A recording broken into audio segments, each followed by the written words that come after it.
오늘 본문을 함께 읽으면서 조금 의아하게 생각하시는 분들이 있으실지도 모르겠습니다. 목사님, 이 본문 지난주에 설교하셨는데요. 예, 맞습니다. 그래서 저도 그냥 넘어갈까 하다가 아니다. 이 말씀이 로마서의 전체 주제와도 같은 말씀이고 또 그리고 요약판과도 같은 말씀이기 때문에 로마서를 좀 개관한다는 마음으로 좀 더 다루자라고 하는 그러한 의도를 가지고 오늘 같은 본문을 가지고 나왔습니다. 자, 그러면 오늘 본문 가운데서 제가 다루지 않았던 로마서의 중요한 내용이 뭐냐 할 때 두 가지를 살펴볼 겁니다. 첫 번째는 어떤 내용이냐면 복음은 유대인과 이방인의 경계를 허물어뜨리는 것이다 라고 하는 것이에요. 즉 복음 안에는 더 이상 유대인과 이방인의 차별은 없는 것입니다. 16절 말씀 보세요. 내가 복음을 부끄러워하지 아니하노니 이 복음은 모든 믿는 자에게 구원을 주시는 하나님의 능력이 됨이라. 먼저는 유대인에게요, 그리고 헬라인에게로다. 그러죠. 지난주에 제가 유대인에게도 예외 없이 복음이 필요하다라고 하는 말씀을 드렸습니다.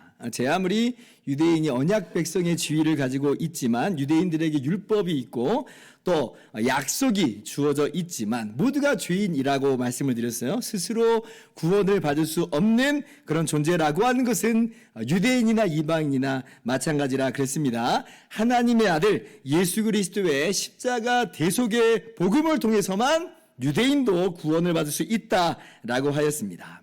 자, 그러면 유대인들이 그렇게 예수님을 믿고 죄 용서받고 구원받는다라고 하는 것은 쉽게 이해할 수가 있겠어요. 왜냐하면 유대인들은 원래부터 하나님의 택하신 백성들이잖아요. 그래서 그들이 가지고 있던 어떤 율법과 약속이라고 하는 것이 이게 사실은 예수님을 가리키고 있는 것이었어요. 그래서 율법을 통해서 자신이 죄인됨을 깨닫게 하심으로 하나님의 은혜만을 의지하는, 그렇게 예수님만을 의지하게 하는 이 율법의 초등교사의 역할을 하고 있었고 유대인들이 그걸 가지고 있었잖아요. 그리고 약속이 또 유대인들에게 있었죠. 오실 메시아에 대한 바로 그 약속, 예수님에 대한 약속이었어요. 이 약속이라고 하는 것은 마치 그림자, 예표라 할 수 있습니다. 그러므로 지금 보세요. 율법의 이 성취자이시고 그리고 이 약속의 실체이신 예수님으로 말미암아 유대인들이 비록 죄인이지만 그 예수님 믿고 죄 용서받고 예수님을 믿음으로 구원을 받는다. 이거는 이제 유대인들에게는 너무나 자연스러운 흐름일 수 있다는 것이에요.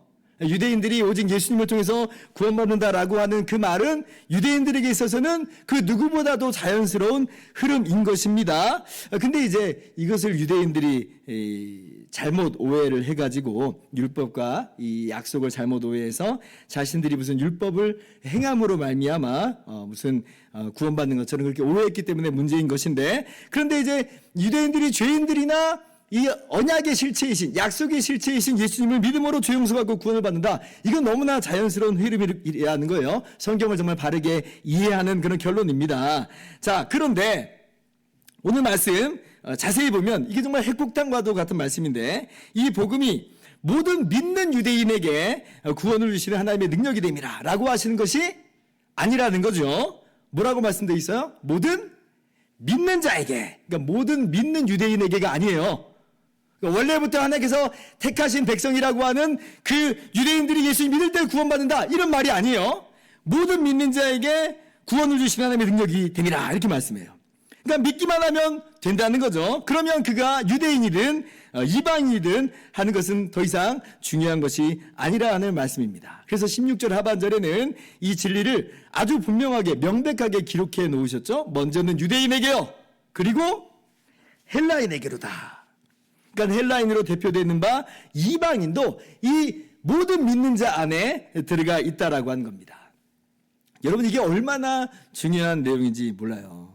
특히 우리는 어떤 사람이에요? 유대인이에요, 아니에요? 우린 유대인이 아니죠. 우리는 이방인에 속한 사람들이에요. 그렇기 때문에 더더군다나 그리고 헬라인에게로다, 이 말씀은 너무나도 중요한 그런 말씀이에요. 자, 한번 상상력을 좀 발휘를 해봅시다. 자, 초대교회는 유대인만으로, 처음에는 유대인만으로 이루어진 교회 공동체였죠. 예루살렘 교회를 한번 생각해 보세요. 유대인으로만 이루어진 그런 교회였습니다. 그런 교회가 있다고 이제 상상을 해보자는 거예요. 자, 그래서 우리가 이제 전도지를 딱 받아들고, 나도 예수님 믿어야 되겠다. 한국인인데, 나도 예수님 믿어야 되겠다 하고, 그 교회 공동체로 딱 들어가려고 합니다. 자, 그런데 예배당 입구에서 누가 막아요. 선생님 실례합니다. 혹시 유대인이십니까? 아니요. 저 한국인인데요. 그럼 입장이 불가하십니다. 입장이 불가하십니다. 아니 왜요? 모든 믿는 자에게 구원을 주신다 해서 나도 예수님 믿으려고요. 그게 사실 유대인 중에서 모든 믿는 자라는 뜻입니다. 아시잖아요. 유대인들은 원래부터 하나님의 택하신 백성이라서 그들이 죄 가운데 있었던 것을 예수님이 대신 그들의 죄값을 다 치러주신 것이고, 그래서 유대인 중에서 예수님을 믿는 자만 죄 용서받는 것이고 그렇게 구원받는 거예요. 이건 유대인에게만 해당되는 거예요. 아유 선생님 죄송합니다 라고 해버리면 어때요? 한 번도 생각해 본 적이 없었는데 그러면 진짜 그럴 수도 있겠다 라고 하는 그런 생각이 번뜩 스쳐 지나가기도 하고, 아니 그런 게 어딨어 라고 하면서 막 하고 싶은데 우리가 사실 할 말이 없는 거예요. 뭐 싸울 수도 없고. 그런데 그 전도지를 딱 보니까 어떻게 써 있어요? 그리고 헬라인에게로다 이렇게 써 있잖아요.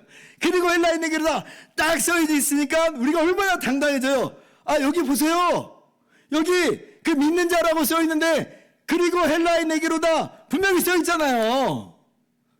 마치 무슨 제품 설명서에 아주 그러니까 딱 명백하게 써 있는 것처럼 딱 써 있잖아요. 그러니까 이건 정말 말 그대로 유대인 중에 믿는 자라는 뜻이 아니라 정말 말 그대로 모든 믿는 자가 맞는 거죠. 그러니까 누가 여기서 과연 가로막을 수 있겠으며 제지할 수 있겠느냐는 거예요. 그래서 이 한 문구가 진짜 너무나 중요한 거예요.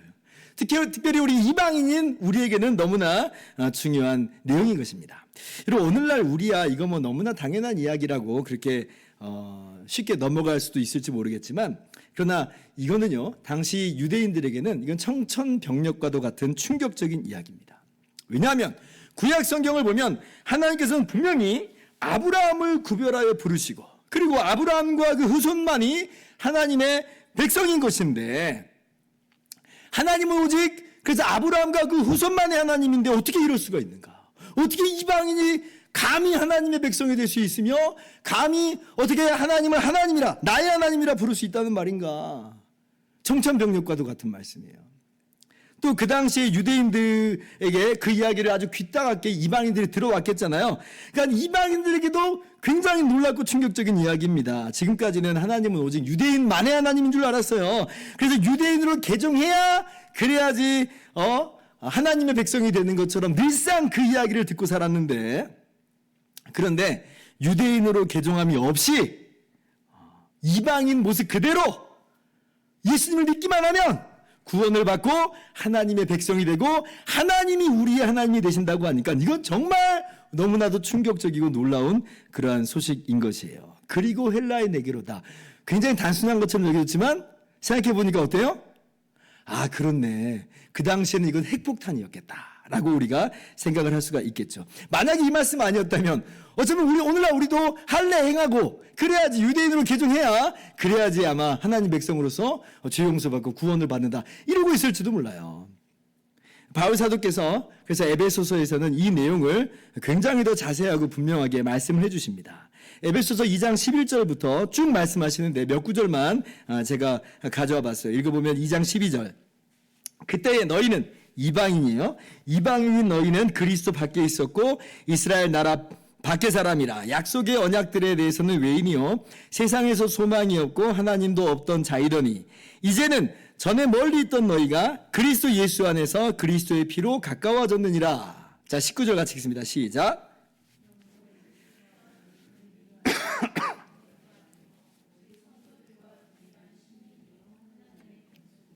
아멘. 예수 그리스도 안에서 유대인과 이방인이 한 세 사람이 되었다.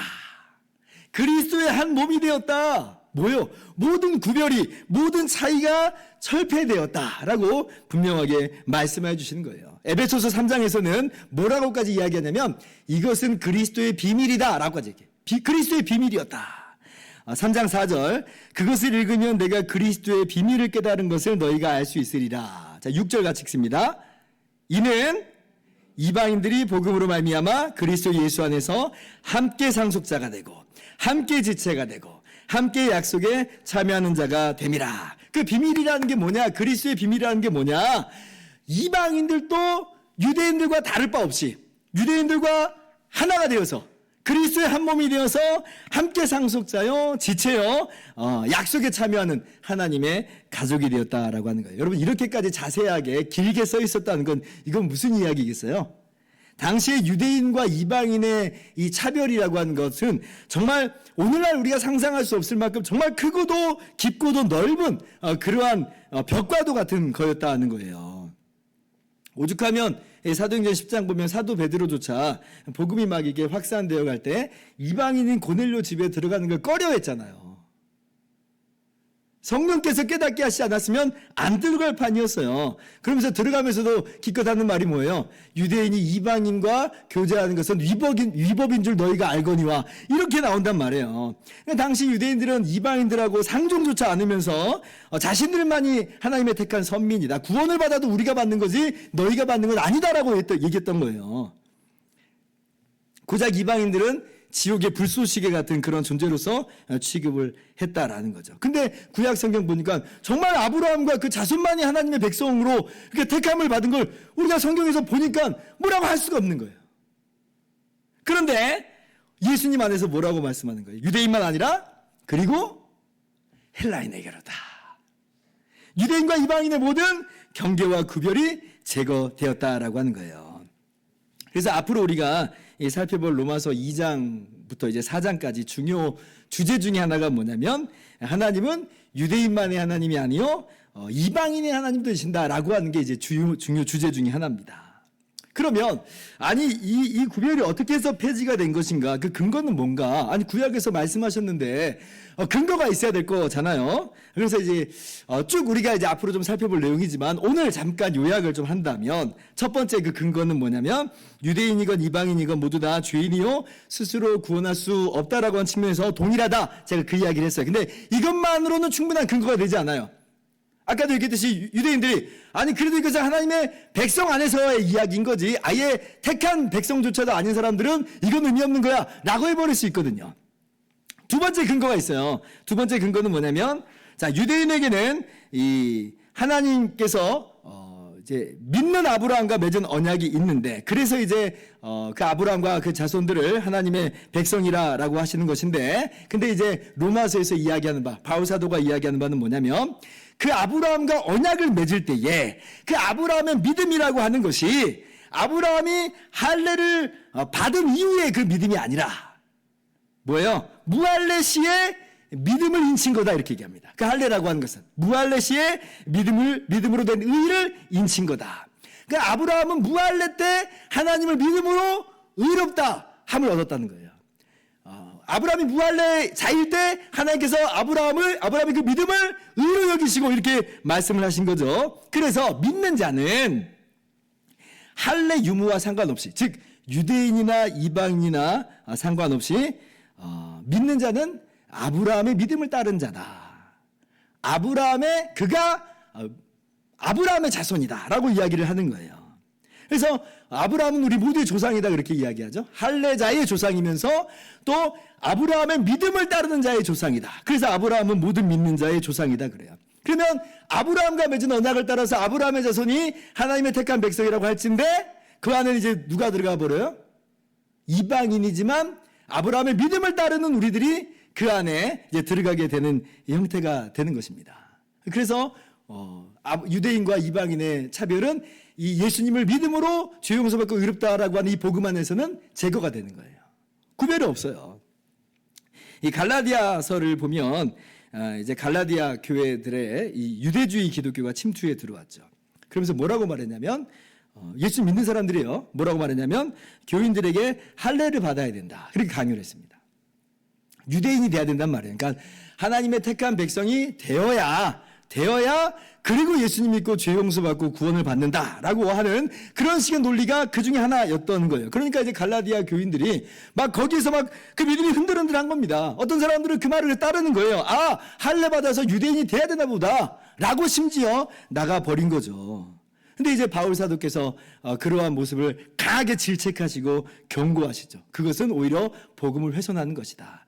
믿음만이 아니라 행위가 들어가고 조건이 들어가고 어떤 자격이 어떤 인간의 어떤 노력이 그 안에 들어가는 형태가 되기 때문에 복음이 훼손되는 것이다라고 강하게 경고하면서 반대를 합니다. 그래서 오늘 말씀은요, 사소한 그런 내용이 아닙니다. 절대 사소한 내용이 아니에요. 정말 중요한 말씀이에요. 유대인만 아니라 이방인들도 오직 예수님을 믿음으로 거저 죄 용서받고 의롭다함을 받는 그러한 사람들이 되었다. 믿는 자가 바로 아브라함의 믿음을 따르는 그러한 하나님의 백성인 것이다 라고 하는 것을 여러분 오늘 말씀 속에서 분명하게 잘 인지하여야 되겠습니다. 그래서 유대인 되려고 하지 마시고 이방인으로서 거저 예수 믿는 것만으로 죄 용서받고 의롭다함 받아 구원받음을 확신하시기 바랍니다. 우리가 흔들릴 일은 없는데, 그죠? 근데 만약에 옆에 누가 유대인들이 와가지고 흔들어 놓는 일이 있다면 우리는 이제 흔들릴 필요는 없는 거예요. 왜냐하면 그리고 헬라인에게로다. 자, 두 번째 제가 여러분들과 함께 나누고자 하는 중요한 내용은 오직 의인은 오직 믿음으로 말미암아 산다라고 하는 것입니다. 오직 믿음이에요. 17절 말씀 제가 읽겠습니다. 복음에는 하나님의 의가 나타나서 믿음으로 믿음에 이르게 하나니 기록된 바 오직 의인은 믿음으로 말미암아 살리라 함과 같으니라. 우리가 이미 잘 알고 있는 말씀이고 심지어 우리가 암송도 하는 말씀인데, 그래서 직관적으로는 이 말씀이 어떤 의미인지를 우리가 잘 깨닫고 있긴 한데, 그런데 이제 한편으로는 직관적으로는 알겠는데 하나하나 좀 생각해 보면 이게 무슨 의미인지 딱 우리 안에 들어오지 않는 말씀 중에 하나가 바로 이 17절 말씀입니다. 그래서 이 말씀을 좀 설명하고 간단하게 좀 정리를 할 필요가 있어요. 자, 그럼 좀 뜯어봅시다. 자, 복음에는 그러죠. 17절 처음에 복음에는. 이 복음은 뭐냐라고 할 때 우리가 로마서 1장 2절 이하에서 함께 살펴보았죠. 복음은 뭐냐? 하나님의 아들이신 예수님께서 사람이 되어 오셔서 십자가에서 우리의 모든 죄를 대속하시고, 그죠?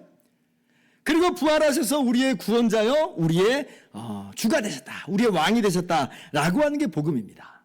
하나님의 아들이신 예수님께서 사람이 되어 오셔서 십자가에서 죽으시고 부활하심으로 우리의 주와 구원자가 되셨다라는 거예요. 자, 그리고 보세요. 그 복음에는 하나님의 의가 나타나서, 그래, 하나님의 의가 나타나서. 여기 이제 나타났다라고 하는 말은 계시되었다라고 하는 뜻이에요. 계시됐다. 즉 이게 그럼 무슨 말이에요? 이 복음에는 지난주에 말씀드린 것처럼 예수님 믿는 자를 거저 의롭다 하시는 하나님의 별다른 의가 계시됐다는 거예요. 그러니까 예수님의 십자가 대속과 부활이라고 하는 이 복음에는 예수 믿는 자를 거저 의롭다 하시겠다는 하나님의 별다른 의가 계시됐다. 우리가요 자신의 행위로 의롭다함을 얻어낸 게 아니라 하나님의 아들이신 예수님께서 십자가에서 다 이루신 그 복음을 믿음으로 그대로 받아서 예수님 나의 주와 구주로 믿기만 하면 하나님이 의롭다 하여 주신다라고 하는 그런 의미입니다. 하나님은요, 그래서 십자가에서 예수님께서 다 이루셨기 때문에 예수님이 믿는 자를 거저 의롭다 하여 주세요. 그의 모든 죄값 다 치러졌다는 것이고 그렇게 예수님 안에서 의롭다라고 선언하여 주십니다. 자, 그리고 이제 믿음으로 믿음에 이르게 하나니 그러죠? 믿음으로 믿음에 이르게 하나니. 이 구문이 좀 해석이 까다로워요. 이게 이제 무슨 얘기인가? 그래서 여기에 대해서는 이제 몇 가지 해석이 좀 있는데 저의 해석을 여러분들과 함께 나누려고 합니다. 이 구문을 영어로 직역을 하면 from face to face예요.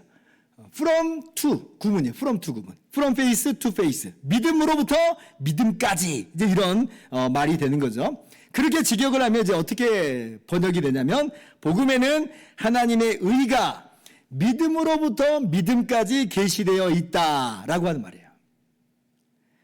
복음에는 하나님의 의가 믿음으로부터 믿음까지 계시되어 있다. 그러니까 이게 이제 무슨 얘기인가 우리가 싶은 거예요. 이게 무슨 얘기인가. 자, 제가 이해하는 바로는 이제 이렇게 쉽게 설명을 합니다. 온통 믿음인 것이다. 시작부터 믿음이고 끝까지도 믿음이다. 우리는 바로 그 믿음으로 산다는 거예요. 믿음이 시작이고 믿음이 완성이에요.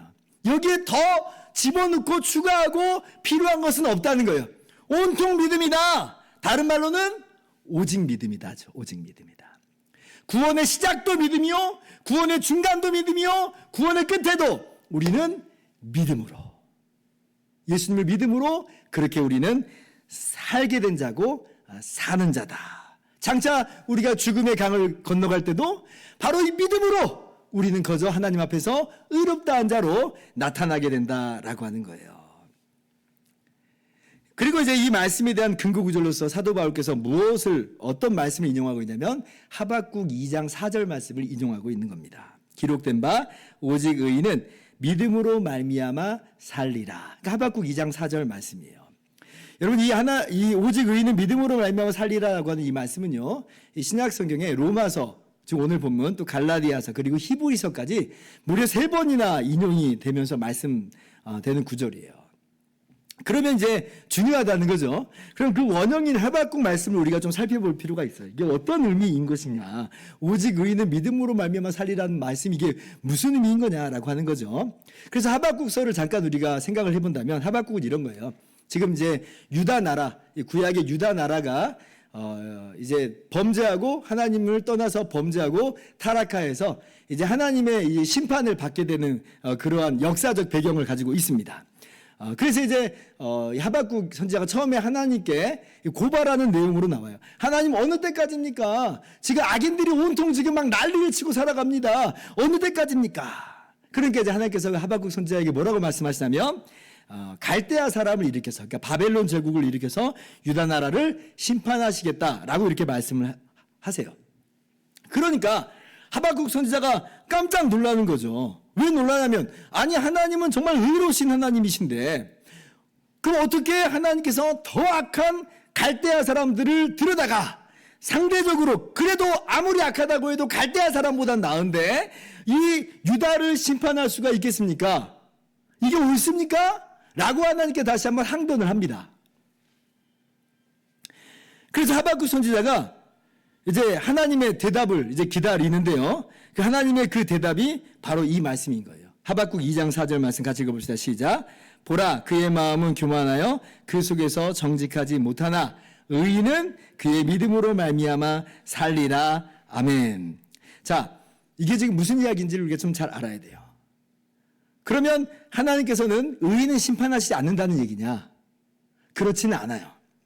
결국 유다 나라는 갈대아에 의해서, 바벨론 제국에서 멸망합니다. 그러니까 하나님의 심판이 임하는 거예요. 하나님의 심판이. 그러면 하나님께서 이 하박국 선지자에게 하시는 이 말씀은 무슨 얘기인가? 의인은 그래도 죽지 않는다는 이야기인가? 자신의 어떤 행위로서, 자신의 의로서 그렇게 살아남는 것인가? 라고 할 때 그렇지 않다는 것을 오히려 하나님께서 말씀하여 주시는 거예요.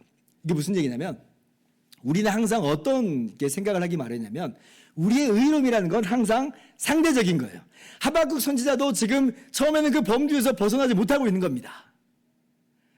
갈대아 사람보다는 우리가 좀 더 의롭지 않습니까? 라고 하는 상대적 의의 개념에 갖고 이 의의 범주에서 벗어나지 못하고 있다는 거죠. 그러나 하나님께서는 갈대아 사람을 들어서 유다를 멸망시켜요. 즉 이게 무슨 말이냐면 하박국 선지자가 붙잡고 있는 그 의로움이라고 하는 것은 하나님 보시기에는 아무런 의미가 없다는 거예요. 그 의로는 절대로 구원할 수가 없다는 것입니다. 그래서 하나님께서 하박국 선지자에게 이 땅에서는 누가 더 의롭네, 누가 더 아니네 라고 하는 그런 수준의 이해를 버리기를 요구하시는 거예요.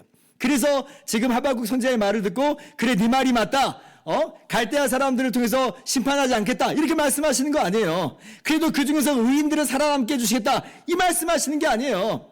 모두 다 죄인이고 그로 말미암아 하나님의 심판을 면할 수밖에 없는 그러한 존재임을 깨닫게 하시는 거예요. 그러면 여기 이제 의인은 믿음으로 말미암아 살리라라고 하는 건 뭐냐 할 때 그러한 죄인을 심판하시는 하나님의 심판 앞에서 이거예요. 나의 의라고 하는 것이 사실은 아무것도 아닌 줄을 깨닫고 나조차도 사실은 하나님의 심판을 받을 수밖에 없는 그런 죄인임을 깨닫고 오직 하나님의 의만을 바라는 사람, 오직 하나님의 의만을 그래서 의지하는 사람, 그 하나님의 의만을 믿는 사람, 그 사람은 산다는 거예요. 그 사람은 산다. 그래서 이 말씀은요, 상대적 의인은 그래도 살아남으리라 이런 말씀이 아니에요. 오히려 다 심판받고 멸망할 것인데 그 자신의 죄를 자복하고 그 죄를 깨닫고 오직 나를 살리실 이는 하나님의 의밖에 없나이다 라고 하나님의 의만 믿는 그 사람을 바로 하나님께서는 살리라 라고 살리라. 그래서 조금이라도 착하게 살면 산다라고 한 뜻이 아니에요.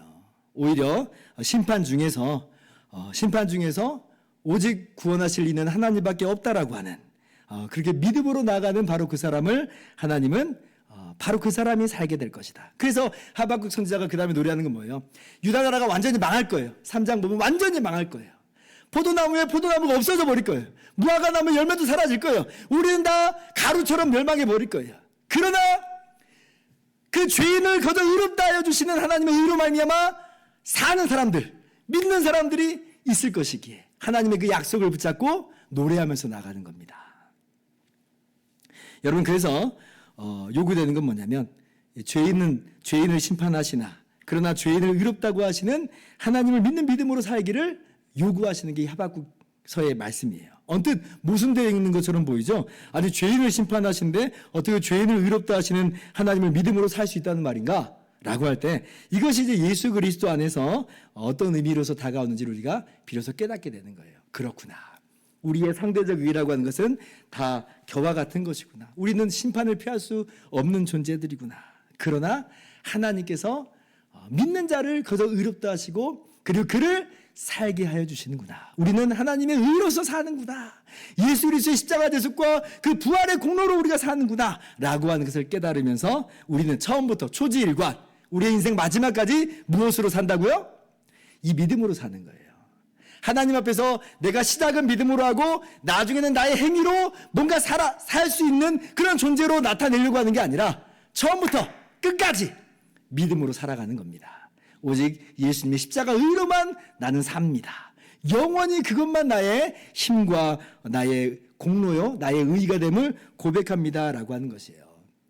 그래서 여러분, 우리의 삶을 어떻게 살아가야 되는가? 우리는 평생 상대적으로 누가 더 높냐 나쁘냐, 누가 더 나으냐 못났냐, 이런 모든 이 마음 자세로 살아갈 때가 많아요. 마치 하박국 선지자처럼 우리가 그래도 바벨론보다 낫지 않습니까? 라고 하는 태도에서 우리가 벗어나지 못할 때가 너무나 많아요. 그래서 결국 누가 더 우월하냐, 누가 더 낮으냐 라고 하는 그런 모습에서 우리가 벗어나지를 못하는데, 그러나 그런 모든 태도를 우리가 내려놓아야겠습니다. 우리의 상대적 의로는 살 수 없어요. 우리의 그러한 시도와 노력으로는 살 수 있는 게 아니에요. 오직 하나님의 의, 죄인을 거저 의롭다 하시는 하나님의 의로 우리는 거저 의롭다함을 받는 것이고, 그렇게 예수님이 나의 의가 되셔서 사는 것인 줄을 알고 오히려 우리는 감사하고 찬양하면서 살아가는 겁니다. 어떤 우월감으로 살아가는 게 아니라, 열등감으로 살아가는 게 아니라 오직 십자가에 달리신 우리 주님만이 나의 의이십니다라고 고백하면서 그 믿음 안에서 살아가는 사람들이요. 그 믿음으로서 우리는 영원히 용납되고 살아가는 줄을 알고 오늘도 오직 믿음으로, 온통 믿음으로 살아가시는 저와 여러분 다 되기를 주님의 이름으로 축원합니다.